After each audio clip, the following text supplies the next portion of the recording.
We live in difficult times. On one hand, we're living in a consumer culture. What is the message of consumer culture? Do it, buy it, and eat it.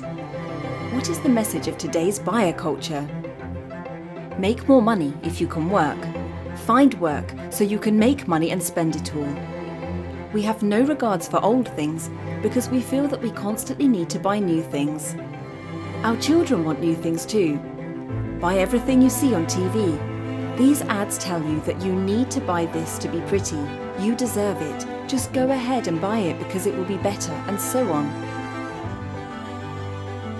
I'm glad you're here. So let's jump into it. This is a difficult topic as we experience it every single day, and it affects us in many ways.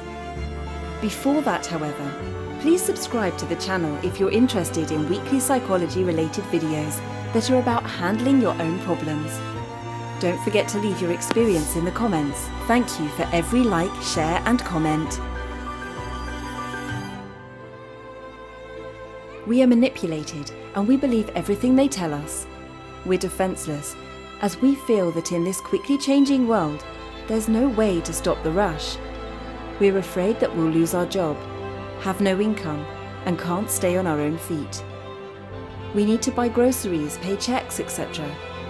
This is hard on people as you're anxious when you don't have enough money, opportunities, you feel trapped.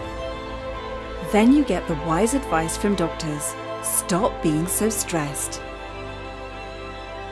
Avoid stress. But how do we avoid harmful stress?